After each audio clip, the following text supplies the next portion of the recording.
So a little while ago, you and me, we watched a press conference where Phil Spencer talked about the acquisition of Bethesda and the games he was on about bringing. He was talking about legacy games, and that legacy of games remain on other platforms. Mm-hmm. My question to you, Dan, is what is your view or your understanding of what legacy platforms mean?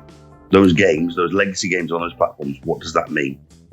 So my interpretation of that is any game that Bethesda has already brought out on PlayStation.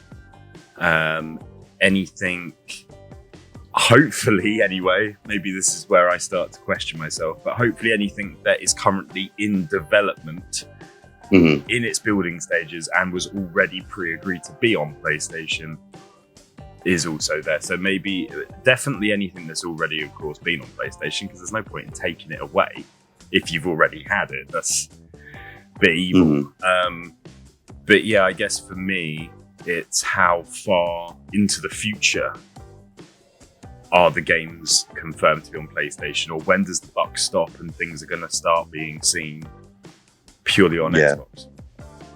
I mean, so my view was I originally thought things like Elder Scrolls would be taken off PlayStation, Fallout would be taken off PlayStation. That was my original thought process. You thought it was going to be and then it changed.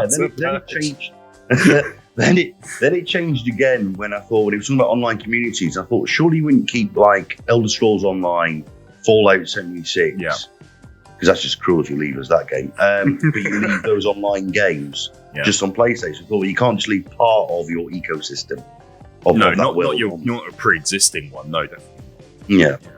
So yes, that changed. So through conversation with you, getting a better understanding of what he probably meant or hoping meant regarding legacy, yes, I think those games will remain.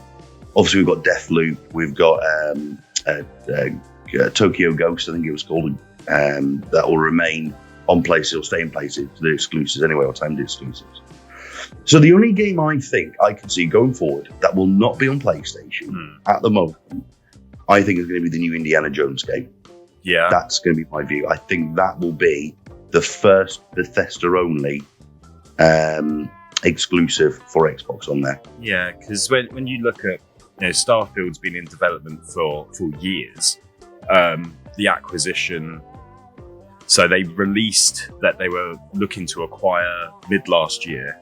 So let's say they were talking maybe a year before that. So Starfield was still already in development before conversations potentially began. So I think, hopefully we are safe to say that Starfield will go to PlayStation.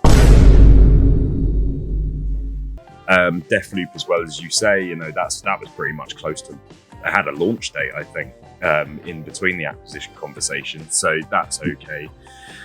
I agree with you. I think it's probably Indiana Jones. It's only had a little teaser, which could have easily been just put through on an animation software. It didn't need the game development to make that trailer.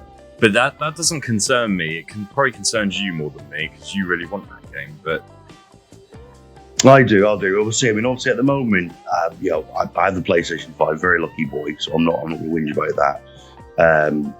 But obviously, like everything, if you're a bit of a geek, which I'm not ashamed to admit, you want all bit of geeky stuff open to you. Yeah. So obviously the idea is that, if I had the Xbox there, that'd be great to play on, and I know I'd probably surely enjoy that game when that comes out, because I have loved previous Indiana Jones titles. What about you guys? Which games would you like to see remain on PlayStation? Or for you Xbox fans, which games would you like to see remain in your system and become purely exclusive for you? Let us know in the comments below. If you like the content, don't forget to subscribe to the channel. Take care, guys. See you again next week.